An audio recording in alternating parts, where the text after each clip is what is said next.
Hi, and welcome back to Find Your Alpha podcast. I'm your host, Buki, and today we're talking producing, production with filmmaker, actor, producer, actors coach, Ronya. Sorry. It's a mouthful, it's a lot. So, Ronya, people are looking at you and wondering, who is she? Who would this one be? Tell us, who are you? Na Naija girl. That's all. um, I started in acting. I started in theater and became a director and a teacher and a theater producer. And when I came here and found the film industry, I went to film school and came back and started as an assistant director and director for IrokoTV and Africa Magic Okay. Productions, Mm-hmm.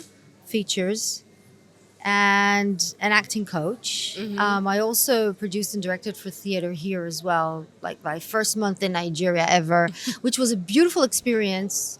I think both of them were really good experiences for me in the first year of my being here.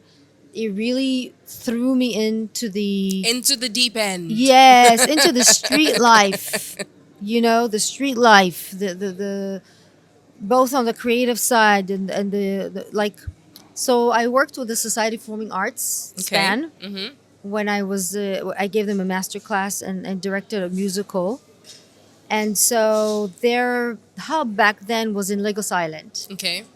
So I would come to work every day in Lagos Island. So I would Mm-hmm. see the market and the busy life and all the bustling and hustling and that was my like full immersion into Into Niger. Ijile. And then to do the musical, obviously I had to study a lot of the history and the culture. Mm-hmm. So I read a lot, and I was co-writing With the writer. with a writer that was he was a great teacher for me as well. Mm. So I think I was very lucky in that sense, and I'm a curious, adventurous person, to be honest. So I like to learn new things. I like to be hands-on and feel it. My approach is I like to be very much involved, very much involved. So let's come to your experience as a producer. You lived in Nigeria for 9 years, or well, you've been in the Nollywood space for the last 9 years. You've produced not just film but also theater. You've recently produced a short film, and you want to do more short films. You work with Yes. actors, so you're on set quite a lot. What is your producing experience like in terms of how you have connected the cultures? Right. Cultures. Yes, dealing with I mean, Nigeria is it's a different kettle of fish. It's a different kettle of fish. But even in terms of the stories that you're telling as well, how are you able to, immerse yourself in the culture that's in Nigeria, and bearing the fact that, of course, it's multicultural even in Nigeria. It's true. It is multiple cultural. I like it how sometimes I see people. I'm like, you're a Delta state, aren't you? I can tell. You're not Yoruba, and vice versa, and Or vice etc. versa. etc. etc. Are you from the north? Like I know by the name, I can tell sometimes, and I like it. It's interesting. I think that so when you talk about cultures emerging, recently in the last 2 years, I've been doing a lot of expose of Nollywood in festivals abroad.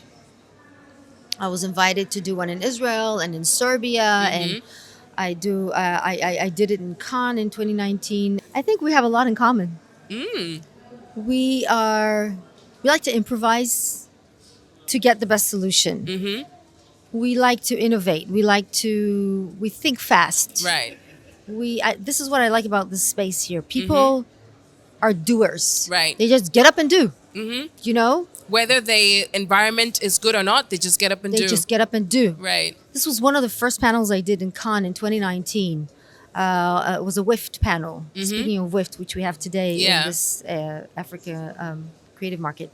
So I was on their panel, and they were asking me what's so special about the creative industry in Nigeria. And I was like, first of all, women in Nigeria Don't wait for any whiffed organization to come and tell them you have the power to do. They have the power. They just get They up and just get up do. and do. And they don't wait for it to be perfect. Right. We are so when I say we, okay, speaking of cultures, in the Western world, Mm-hmm. people have been fighting for so long for equal rights, and they had to prove to be above men Right. in order to get the permission to do. Mm-hmm. Here, you don't have to be perfect. You just have to get up and do. Yeah. And put all the noise away, source whatever means you have or don't have, Yeah. and you just get up and do. And I think it's fantastic. I think I told him back then, you have a lot to learn from this, from here. You may have the funding, you may have the structure, but they have the willpower. I mean, like in the Western world, I'm saying you may have funding, you may have policies, you may have structure. You have the unions, you have They have all those things willpower, working but they for have them. a lot of fear and noise and naysayers. Whereas here in Nigeria, we don't care about all of that. We just get up and do. Yes, they have a lot of. Here too, you have a very, conservative Community, culture a and culture, community. Yes, social community. Very conservative, somewhat patriarchal, especially compared to some other European countries Yeah. or Western countries. Definitely compared to Israel, by the way. And yet, somehow, I don't know. I think it's a matter of character as well. Right. It's a character thing. You know how they say, "Oh, the French are rude, and the British are stuck up, and the Americans are just like." Laid back. No, the Americans are not like that. The Americans are manipulative or whatever. I don't know. They have Nigerians. They just get up and do. They're entrepreneurial. They're Industrial. They're industrial, and they don't care. And they make up solutions as they They're go. also aggressive. They're But aggressive. it works for their benefit in this Yes. space, Yes. And it works for my benefit too, because I'm aggressive as well. So I can be myself. You can be yourself. You fit right in. You fit right Yes, in. I feel very much at home. So I think that answers your question. Yeah, that makes sense. So speaking about now the producing aspect of it, you have this space where everybody believes that they can produce. I've been on a set for a couple of weeks. Maybe I've done 2 productions, and now I'm going to produce my own. Is it that easy to just get up and be a producer? What does it take to be a producer? You just said that didn't you just say you're producing yourself? No. I'm saying, look. Oh, you're giving an example. I'm giving an example. Okay, You that have people this. are You have doing- this person. Maybe has just come off of, I don't know, film school. They've attended a couple of trainings or something, or they've been on a couple of sets or productions, and because they've gotten a bit of money, then they just become they now start calling themselves a producer. And is it that easy to just get up and say, I'm a producer now, and then you become a producer? What does it take? So the question I'm asking is, what does it take to become a producer? I have been producing for a long time, both stage and film, like I said. And I also co-produced a film festival here for 6 years, as you know, the Yes. Real Time Film Festival. It is not easy to produce, in my opinion, from my experience on different sets. I like efficiency. My number one. You are not a professional until you're efficient. Yep. I like efficiency because efficiency translates into budget, timeline, quality. Yeah. And if you have one and you don't have the others, I don't think you're a good producer. Yeah. So it takes time to master those 3, I think. Yeah. You need a comprehensive understanding of what production is. You need to understand the budgets. You need to understand the storyline, how to put it together, all the little elements, the technical and physical and creative elements that put the story together. You need to understand teamwork, communication skills, super important. As a producer, super important. How do you handle your team, and what are your communication skills? I can be in a certain way when I'm acting. I don't need as my communication skills to be as good as when I'm producing. When you're producing. When I'm producing, my Because when you're communication acting, you're just reading lines. You're when I'm memorizing acting and and I get spitting out pissed off, I can lines. get pissed off, and do because I need to Rein in. my team Yeah. every day. I need them to be with me every step of the way, and that is a skill that is not very few are born with, and is not easy to master. From From my your perspective, experience. Yeah. yes, I see it everywhere. So because of the structure of things in Nigeria, the way trainings are done, the way not everybody has access to Yeah. training sometimes. Yes. Even if it's online training, not everybody has access. Yes. How do you get yourself out there? How do you become that professional you want to become? And the structure of mentorship is something that you can go out and source on your own and do it. I even have people reaching out to me on LinkedIn, can you mentor me? And I like to mentor, and I do. I try to When you have mentor the them. time. Not just when I have the time, when I have the right project, or when Right. I actually took a mentee to my project in Jos. Yes. So you sort of also bring them into your I try to, yes. bring them into your project as Yes, well. I right? really try to find the opportunities and the right projects to bring in people, and I try to bring in the right people that I feel I can really benefit from this. So I took a mentee. She was amazing. She did an amazing job, amazing. So I'm only looking for the next project to bring her in as part of my team.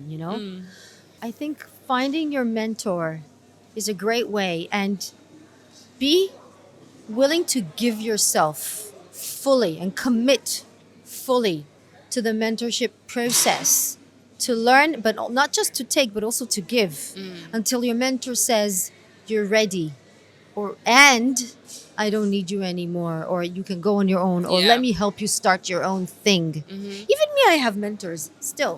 We Yeah. all need them. Yeah. At every point in your life, you need a different mentor. Yeah.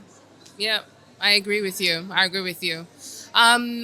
What if you were going to do anything else aside from working in film? Would you? And what would it be?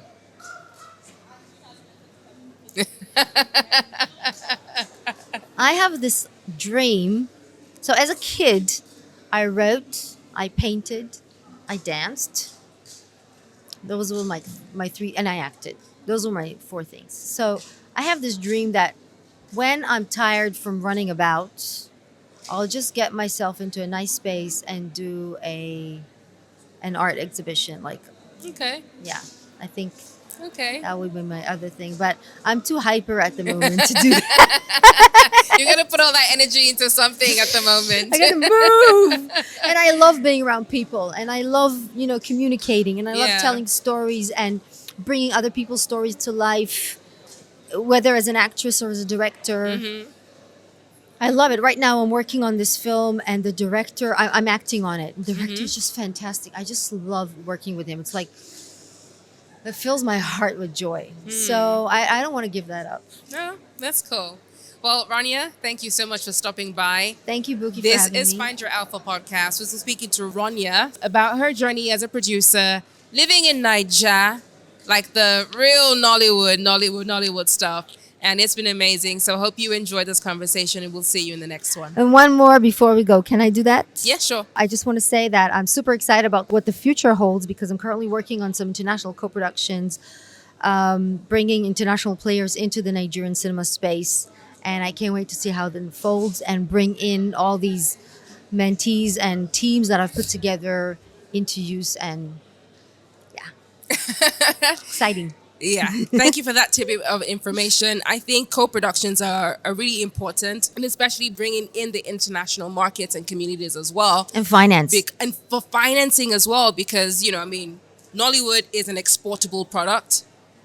And if it's exportable, then it has to also be investable. That's the way that I see it. Very much so. Yeah. So right now I'm bringing in international finance. I'm looking for the Nigerian partner, and this is Finding the synergy. me. Yes. Just doing the connections. Doing the connections. All right. Thank you again, Ronya. Thank you, And this Vicky. is now goodbye for real. So see you in the next episode. Bye-bye. Bye.